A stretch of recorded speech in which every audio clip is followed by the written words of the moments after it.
Welcome to Spoiler Peace Theater, the podcast that doesn't give a shit about spoilers. We just want to talk about the movies. My name is Dave Riedel. My pronouns are he, him. I write for the Chicago Reader, and I'm a member of the Boston Online Film Critics Association. And my name is Megan Kearns. My pronouns are she, her. I write film reviews for Edge Media Network. I'm a co-host of the Slashers podcast. I am a member of the Boston Online Film Critics Association, and I'm a member of Gallica, the Society of LGBTQ Entertainment Critics. For sure you are. I am, indeed. Yeah. And I'm saluting you, Evan. Right, that's right. Evan's not here this week. He's got other things going on. He shall return, right, Evan? So, just giving him a hard time because it's fun. Anyway, I also was doing kind of my announcer voice there at the beginning. Not sure if you noticed, so just thought I'd throw that out there. As per usual, we're talking about some movies here on the show today. But before we get into that, I want to mention over on the Patreon, Megan and I talk about the 1984 film 2010, The Year We Make Contact. That's right, the sequel to 2001. Have we ever talked about 2001? I don't know. But we didn't. We talked about 2010. Why? Because we wanted to. And it was a lot of fun. It's really, even though we talk about on the Patreon episode, they're really hard to compare, and maybe you shouldn't. I did a lot of comparing. So, anyway, if you're a $5 patron or more, you have access to that right now. If it sounds interesting to you, please consider becoming a patron. We have so many bonus episodes, we can't count them. I probably should, but there's 400 or so. Anyway, on the show today, we're talking about two movies. We have Killers of the Flower Moon and, interesting, another movie that has the word kill in it, KillHer, one word. So I didn't see Killers of the Flower Moon because I was out of town doing birthday stuff. That's right, I got older, and It happens. yeah, it happens. Happy it happens birthday. A lot. Although I already wished you a happy birthday, but I'll wish you a happy birthday officially on the show. Thank you. So Megan saw Killers of the Flower Moon, all 3 hours and 26 minutes of it herself.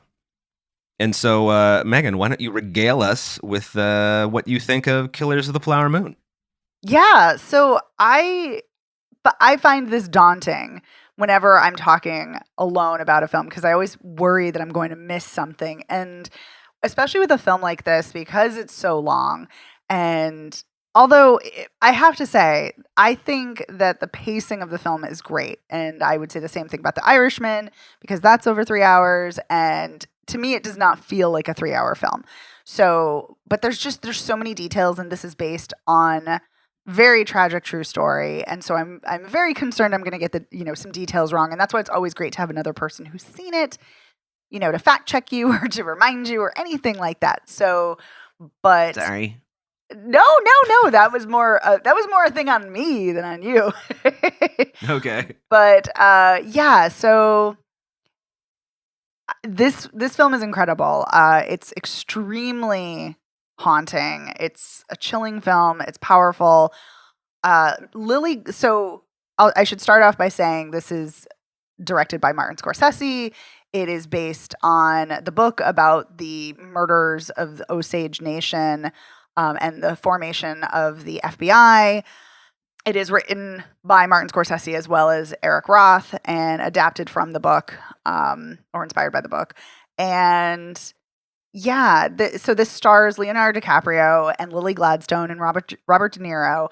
And it's about how the Osage Nation, after having been forced to move to another part of the land, and they moved to Oklahoma, there was oil that was found on their land, and they became extremely wealthy, and so wealthy that they, had some of them had modern fashions, and they had cars, and they had drivers, and they had new houses. And something that is in the film but not necessarily explicitly explained, but in the production notes talked about, like, they had lots of photographs taken of them, like professional portraits, and that was something that was very expensive. And they also had home movies made of them, which was also very expensive, but they were all very wealthy, so they could do that.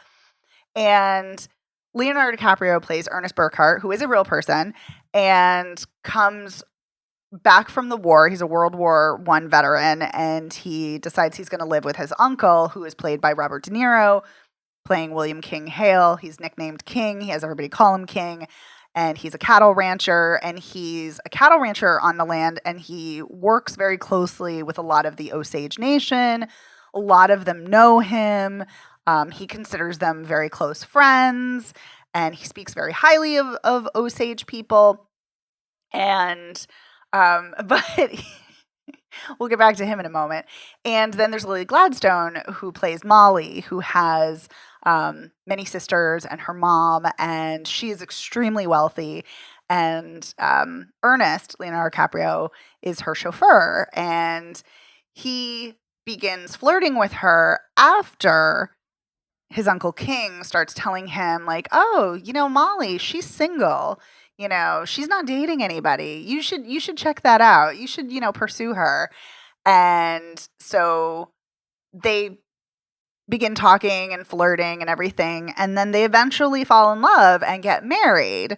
While this is all happening, people are mysteriously dying on the Osage Nation, and because so it's not just that they all of a sudden found oil and then got rich. The government instituted this thing called head rights, where they get a percentage of, or like a dividend of the money, like periodically.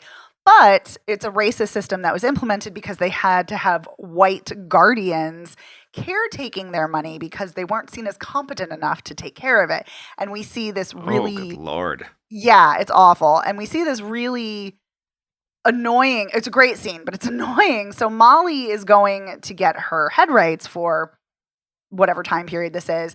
And the guy who she has to talk to at like the bank or wherever is like, your mom ordered a lot of meat last time, and he's like reading it off, and he's like, that's an excessive amount of meat, don't you think? And it's like, and she's just like, you can tell she's like seething, and she's just like, yep, sure is, sir, whatever you say. Like, and it's so disgusting and despicable that she has to go through this to get her money. And so people are dying, and they're being murdered, and we see some of them being murdered outright, whereas other people, it's much more deceptive. We don't know, like they died under mysterious circumstances. Maybe they were poisoned, don't know. Come to find out, they were all murdered.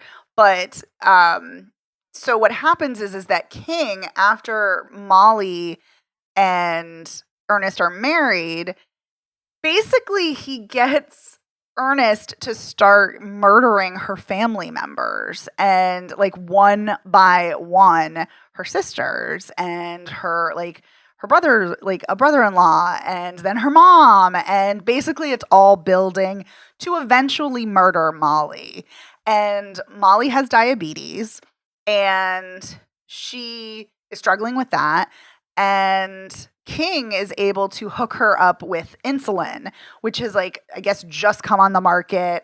And they say this in the film that only 5 other people in the country like have access to insulin. So this is like a big deal that she has access to insulin now. So she starts getting insulin shots, but her health is deteriorating horribly. And the reason is because the doctors who are giving her the insulin shots are tainting her insulin. So she's being poisoned to death. And yeah, and it's just and so she's witnessing sister after sister, her mom, like all of her, like all these people are being murdered. Well, she doesn't know for sure, but she's pretty certain, like, nefarious things are at play because she's extremely smart. She's very stubborn. She observes everything. Like, she doesn't miss anything. But yeah, and it's just like, but she becomes more and more paranoid because she thinks she's going to die, rightfully so. And the whole time, Ernest is a scumbag. There is no question to his being complicit in this. Like, there is no great mystery. You know that he is complicit right from the start. And you know that King is pulling the strings, and he's the one who is planning everything and orchestrating everything with King and other family members, like Ernest's brother and other kind of local criminals and whatnot. And And then eventually in the film, so the Osage people are, they're horrified, obviously, that people keep dying. So, and local authorities are doing basically nothing. So eventually Molly goes to DC to try to convince the president to send people to solve these murders. And eventually that happens. And Jesse Plemons shows up, and he's also playing a real character, a real person. And he's a Texas Ranger, and he's also a member of the BOI, which is the Bureau of Investigation before it became the FBI. And so, which is interesting because that was originally supposed to be the focus of the film, was going to be the protagonist.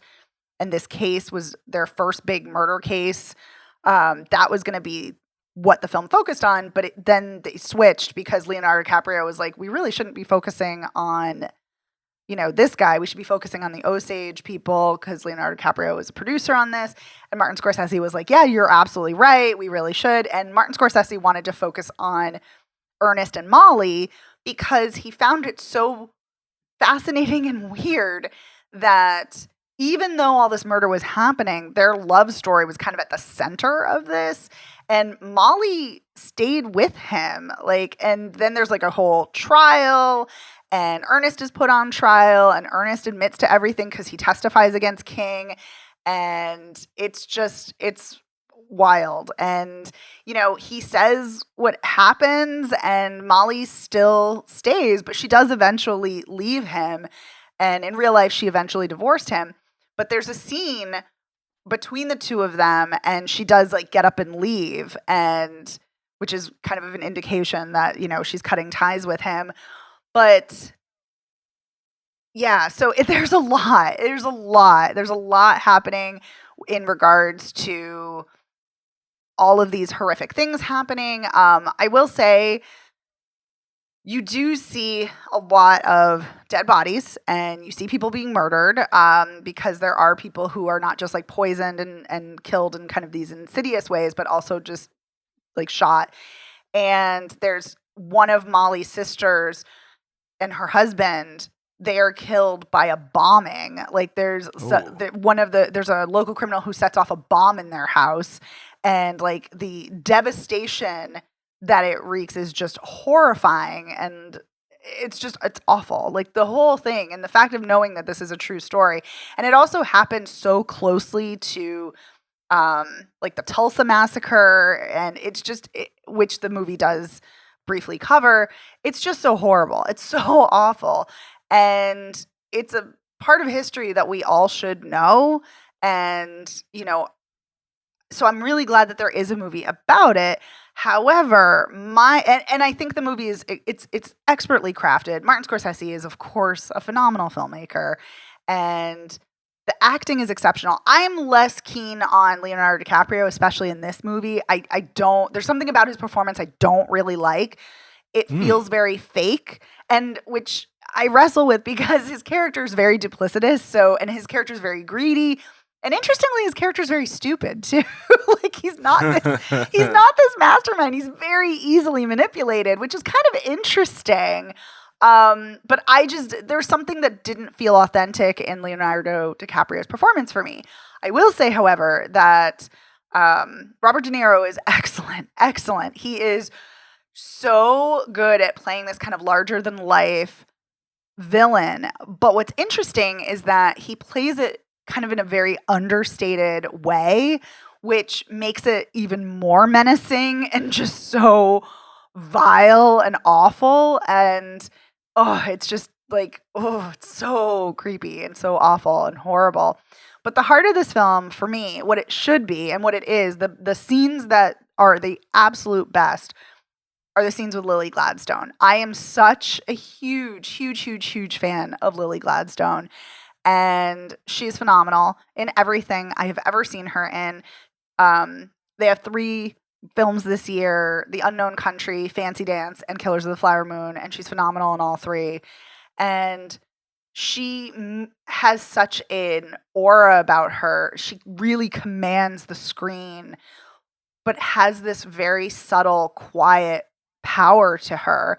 And it was fascinating to watch her observe everyone around her and to see her reactions to what's going on. And there's one scene where she finds out one of her sisters has died, and she just lets out this guttural, heartbreaking wail. And so it's so fascinating to see Lily Gladstone do these really quiet moments that are very subtle and restrained, and then also just kind of let everything out and be very raw and vulnerable. It's a phenomenal performance. It's probably my favorite acting performance of the year, without question. The cinematography is stunning. It's by Rodrigo Prieto. It's great. The score by Robbie Robertson, his final film, it's stunning. There's a lot of percussive elements, and he incorporated a lot of Native American drums into it. And it's really great. And Martin Scorsese very clearly tried to be as accurate as possible. Like, everything is filmed in Oklahoma. It's filmed in many of the places that this all took place. A lot of the sets are not built on sound stages. They're recreated outside, and it looks stunning. What I will say, though, is that, and this was a problem I had, and some of the Osage consultants also had a problem with this too, because this kind of went viral from The Hollywood Reporter after the premiere, and they were on the red carpet and they were asked about their thoughts on the film. And there was a language consultant as well as one of the costume consultants. And they talked about how they had a lot of complicated feelings about the film because it's not made, even though it's very respectful and everything, it's not made for an Osage audience, because one of the language consultants said that he really wished the focus had remained with Molly and on Molly's family, and it doesn't. And I completely agree. That was my big criticism and problem with the film, is that Molly is really such a fascinating character, and Lily Gladstone such a phenomenal actor. And yet much of the film focuses on Leonardo DiCaprio instead. And I think that that's such a disservice, because he's not the interesting character here. She is.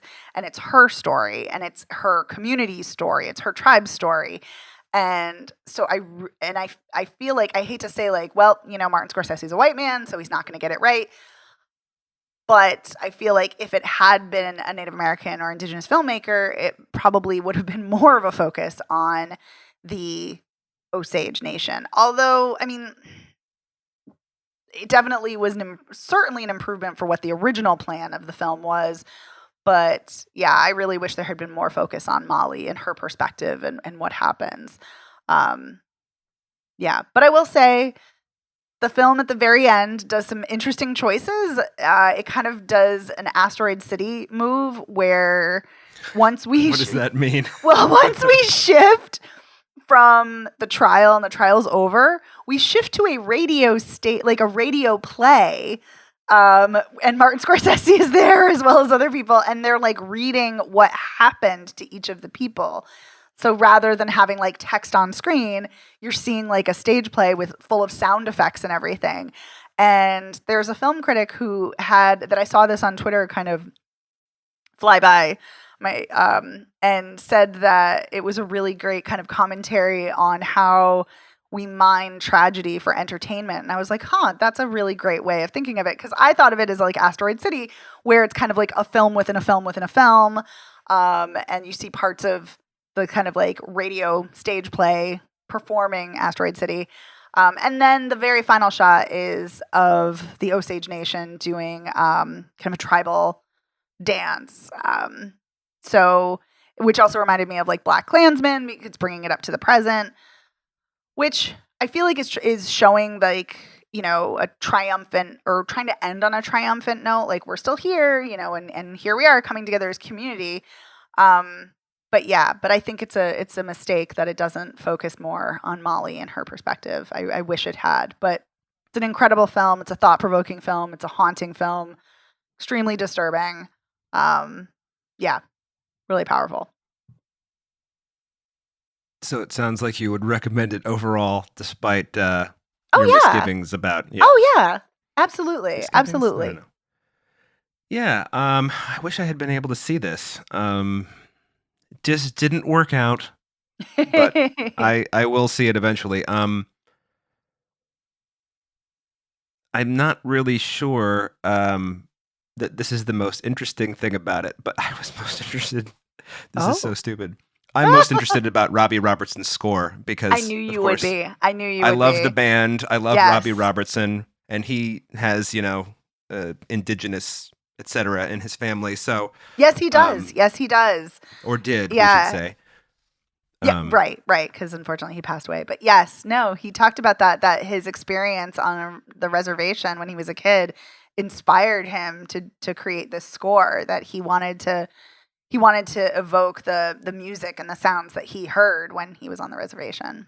hmm Yeah. Which also, speaking of, something that I will say is great, and I feel like this shouldn't be a compliment, but sadly it is, in considering Hollywood. There are so many characters who are Osage in this film, and whenever possible, they had an Osage person play that role. And if there wasn't an Osage person, they had an Indigenous person. So, like, Lily Gladstone is Indigenous, and Tantu Cardinal, who plays her mother, is First Nations. So yeah, which I think is great that they had so many people, and they had Osage consultant, like language consultants and wardrobe consultants, and they tried to get be as authentic as possible, which I do think is great. But yeah, I do Yeah. want you to hear the score. The score is great. Yeah. Well, I want to see the whole thing. So, like I said, I was bummed out that I couldn't see it. Although, might need to take some breaks at 3 hours and 26 minutes. Who knows? Even The Godfather Part 2, you got to get up and get a sandwich, pack a lunch. Anyway. Okay, so that is Killers of the Flower Moon. I can't wait to see it.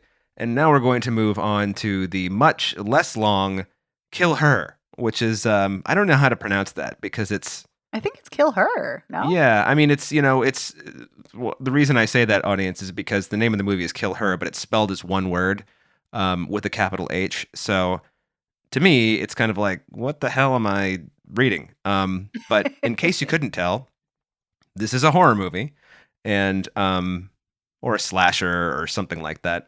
This is what it says on IMDb. Maddie and her friends go on a weekend trip to the woods to plan Maddie's wedding, settled near the camp of Mr. Rogers. And with no phone signal, their trip starts to turn into a bad idea when they start dying and a secret is revealed. What a clumsy fucking... God. Who wrote that? What marketing person wrote that? Anyway, Yikes. this is directed by Robin August, written by Tom... Is that an I? Tom Quiche, starring MC Huff, Emily Hall, Jenna Alvarez, and yeah, basically what happens is Maddie's getting married. They decide to go camping. Mr. Rogers is not Mr. Rogers. His name just happens to be Ed Rogers. I think it's Ed, and he is Maddie's fiance's uncle. I think that's right. And Yes. his campsite, the women camp next to him, and there is this sort of idea that they're supposed to meet up there with the fiance, or the fiance loves the camp, so maybe he's going to be there, but he's not there, and there's a killer on the loose, and et cetera, et cetera.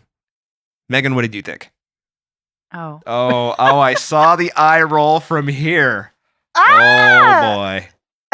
I was I feel bad because this is a very indie film, very low budge, and I was excited to see this, but whenever something is advertised as campy, I shouldn't get excited because campy is that elusive quality that you can't really manufacture. It's Mm-hmm. It has to rarely happen can by you. accident almost.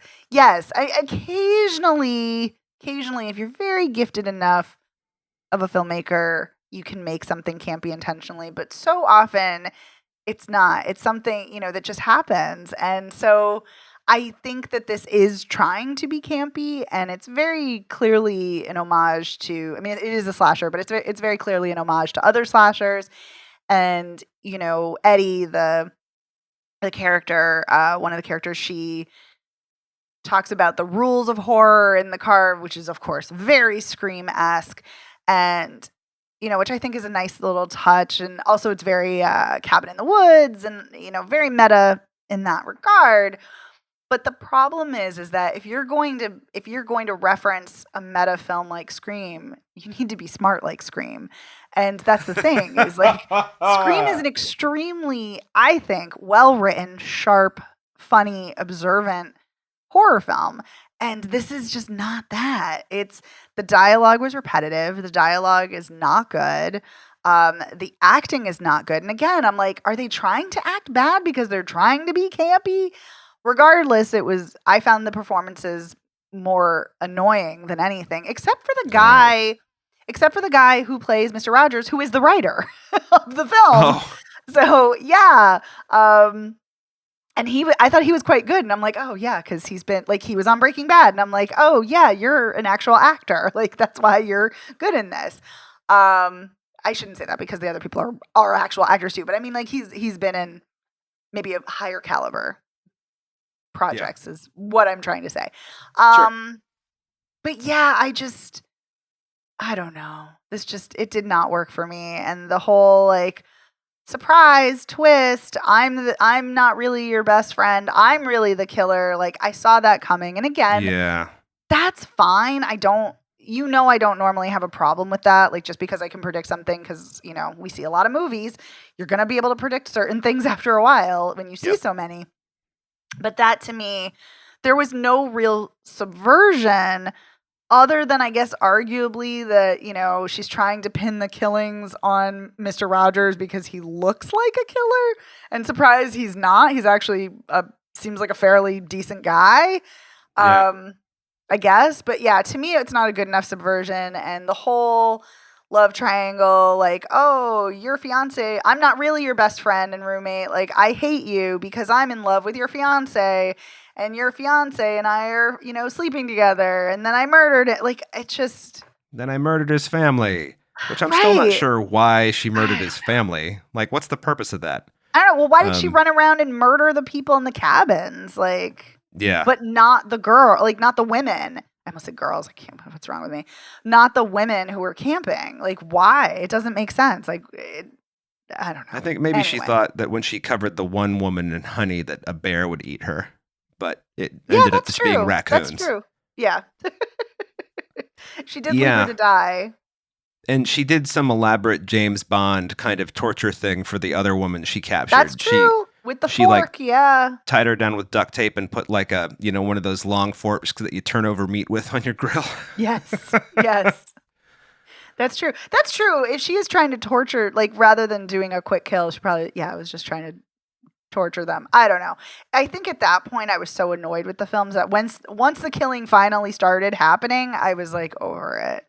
Yeah. But, well, I think that she killed everybody so that she could say that Mr. Rogers is a serial killer, and sort of killing indiscriminately. Yeah, no, you're right. That is exactly why. But, I guess I just didn't care. Yeah.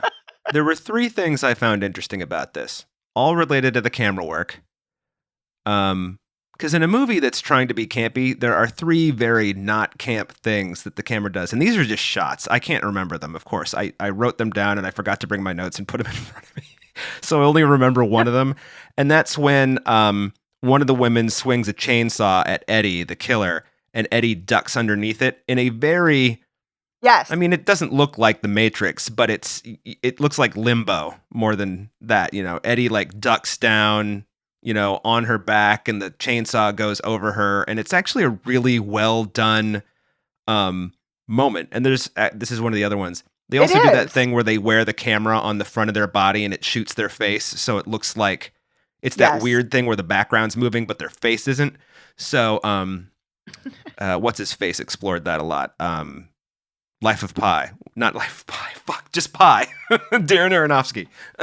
Matthew Libatique. I was like, I don't think Life of Pi. Yeah, I was wrong. Yeah, this movie is just bad. It's not fun enough to be good bad. It's just bad. Right. And exactly. I think it has 2 serious problems. One, there is no killing for at least 45 minutes. And this movie, including credits, is 88 minutes long. So you've got more than half of a slasher film where no one's getting slashed.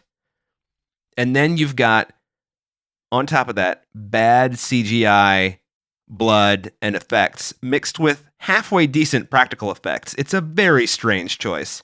Yeah. We have reached a point where the practical effects, for however good they are or whatever, you may as well just do, not practical, computer effects, for as good as they can be, you may as well do the practical stuff, because it looks so, it's not like Dark Asset, which I talked about a couple weeks ago on this, which is unforgivably bad.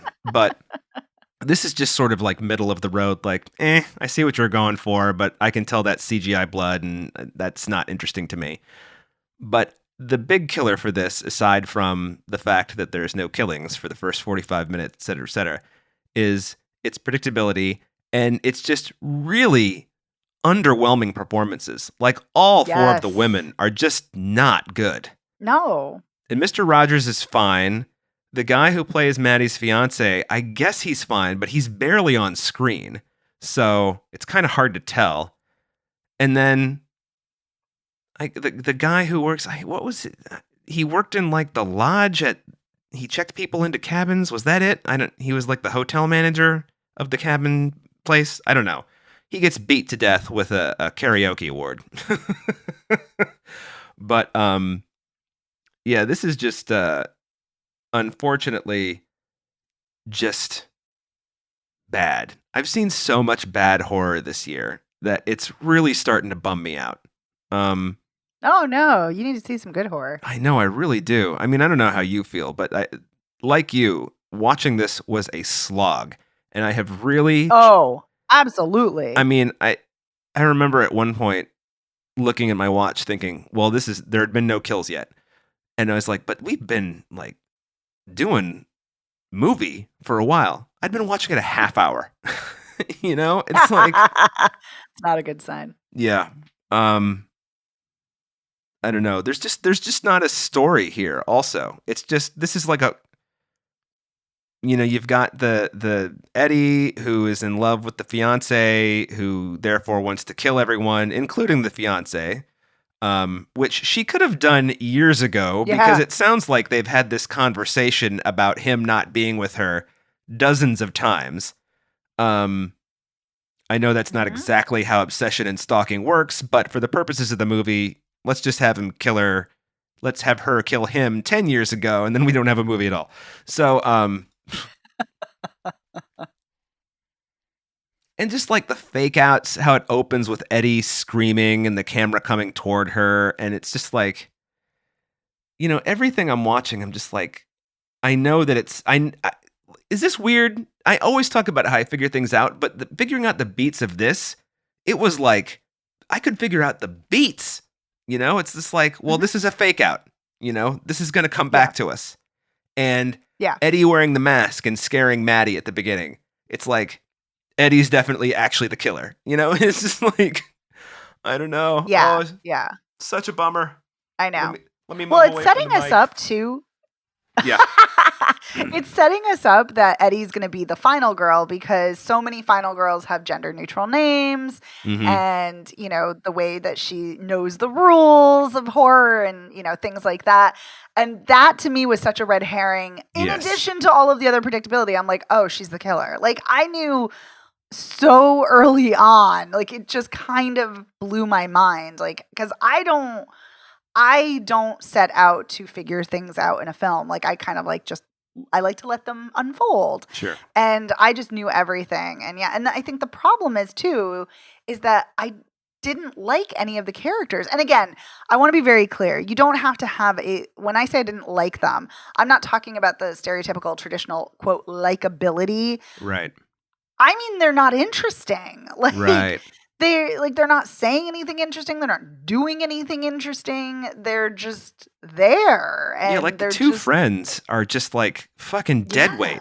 Like, I think that it may not be their fault that their performances are mediocre at best, because what do they have to do? Except complain. Yeah, their characters both complain the whole time. One's kind of portrayed as a little bit of a ditz. And then the other one's portrayed as just like, for lack of a better term, she's portrayed as a bitch, you know? So it's like, well, those aren't character traits, you know? Right. Those are tropes. Right. 100%. Yeah. And I guess if you're going for camp, I guess you could throw those in as tropes. Yes.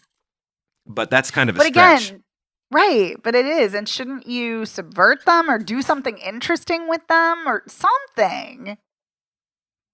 Trust me, I've seen plenty of right. I've seen plenty of campy slashers that are endearing in their own way, but that's the thing. I feel like, if you have to have something, you either have to have a really sympathetic character that you can root for, a really magnetic character that you find really riveting, or interesting camaraderie between the group, or some really great kills. And except for that chainsaw scene that you're talking about, which is really great and really well done, there aren't any interesting kills. There's not really anything interesting happening.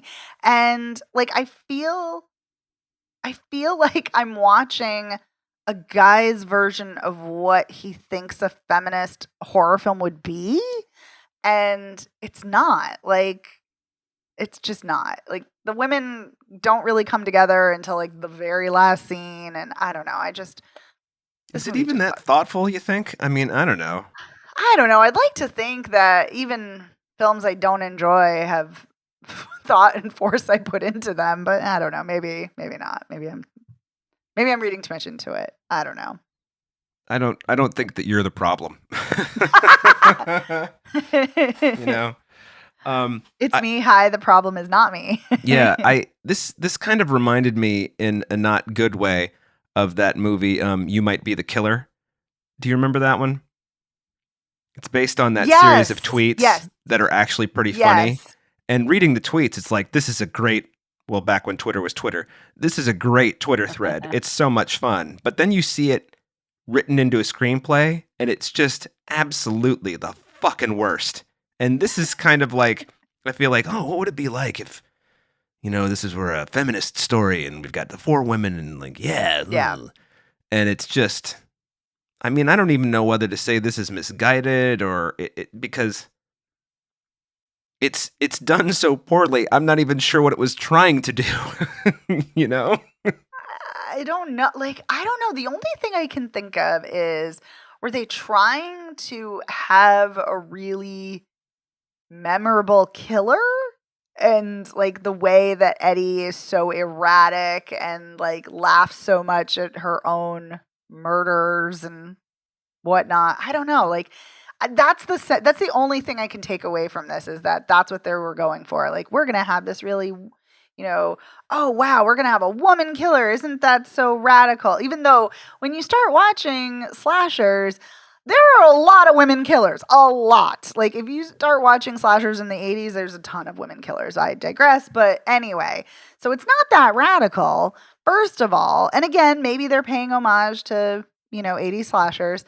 But I don't know. The only thing I can think of is that they are like, we're going to have this really wacky killer who laughs at her murders and is outlandish. I don't know. Yeah. I was just annoyed. I feel bad ripping on it too, but there are no bright spots in this for me. So, because 3 shots, inside of 88 minutes ain't a lot of shots. So, yeah. I'm also okay with that though. Like, I thought about that too, because I was like, wow, when are we going to get to the killing? It's a slasher and we don't have a lot of killing. But, I'm okay with that if there's a lot of tension or dread. But there isn't any of that. So, okay, you don't have tension, you don't have dread, you don't have characters that I find interesting. What do you have? Like, okay, it has to be fun, and it's not. So, yeah. Yeah. This is a bummer. Yeah. I feel like people really like this movie, though. I've seen, like, I was going to say nice notices. That's not the way I would describe a horror movie. I've seen effusive things written about this on the internet. Now, yeah. Now, granted, it's not like far and wide, and it's not, it's like audience stuff, but still. Oh, okay. Yeah. But as I say, I didn't see the same movie. Actually, this is the first time I said that. I didn't see the same movie as all the people who like that. I wish I'd seen the movie that they saw, because... Yeah. But, different strokes for different folks, I guess. I guess. Yeah. I don't know. Maybe, you said this a while ago. Actually, not even that long ago. You said this on another show where you were like, if I saw this at the Coolidge horror movie marathon, maybe I would have enjoyed this. And I'm kind of wondering if this is that type of movie. Like, if this maybe is an audience movie? Yeah, like if it was an audience movie, or maybe, slotted in with like a bunch of other horror movies. Like if I was doing a marathon, I don't know. Maybe I would feel differently about it. I don't think so, but but maybe. I know myself, and I'm saying no. Yeah, no, I know. I really, I don't like complaining about movies, especially indie movies. I really don't. But you know what, though? Did not work. What? I forgive you. Well, thank you. You're absolved of your trashing low-budge horror film sins. Do you have anything else to say about KillHer? No, I just wish it was more interesting. Yeah, yeah. It's really, really a crummy feeling when a movie's just a bummer. Yeah. And not like a good bummer, like, oh, wow, that was a tragedy, but damn, did that shake me to my core. Like, no, it's a bummer when, like, oh, yeah, that's just there. It's just like, this seems like a lot of, time and energy and presumably talent expended for not a great purpose. Yeah. Yeah. Oh, well. And, I think there is... Well, I was going to say, I think there's a good movie in there somewhere, but there is, because there have been plenty of like camping movies or movies in the woods that are, great and really tense and fantastic. But yeah, this is just not, sadly, this is not that. Nope. This ain't it. So. Nope. But this is spoiler piece, and this is the end. So. You like how I did that, everybody? So it sounds like, Megan, we already said this, but Killers of the Flower Moon is a yes, go see it. Oh, definitely. Definitely see it. If for no other reason, Lily Gladstone's phenomenal performance. But yes, Martin Scorsese is an incredible filmmaker. Great film. Cool. And I would say, and I think you would say, KillHer is a pass, a skip, a don't see it. Yeah. Yes, yes, and yes. Okay. Agreed. Well, then, let's, I'm going to roll us out of here. That was Spoiler Piece Theater. I want to thank our editor, Otto Clamor. Otto, thank you for making us sound great each week. Thank you, Otto. You can find Spoiler Piece Theater anywhere you get podcasts. Our website is spoilerpiece.com. You can find us on social media, Spoiler Piece Theater on Facebook, Spoiler Piece on the platform formerly known as Twitter, also on Instagram and Letterboxd. You can email us if you want to get in touch, spoilerpiece@gmail.com. Tell us all the reasons we're wrong about KillHer, and maybe you'll change our minds. Who knows? If you wanted to leave that, so. Yeah.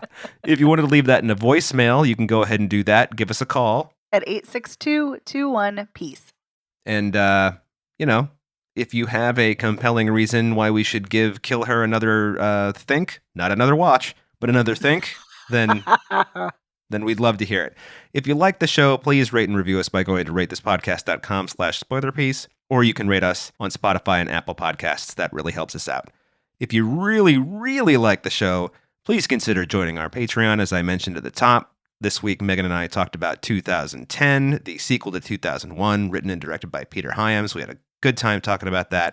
While I'm at it, I want to thank our sponsor piece patron, Heather Sachs. Thank you, Heather, so much for being our sponsor piece patron. It means a lot to us. Thanks, Heather. And my name is Dave Riedel. I write for the Chicago Reader. I'm a member of the Boston Online Film Critics Association, and I'm on Twitter, Instagram, Letterboxd, Threads, and Blue Sky as Dave Sees Movies. My name is Megan Kearns. I write film reviews for Edge Media Network, and I'm a co-host of the Slashers podcast. I'm also a member of the Boston Online Film Critics Association and a member of Gallica. You can follow me on Twitter and Blue Sky at OpinionS World, or on Instagram and Letterboxd at TheOpinionS. Thanks for listening, everyone. See you next week.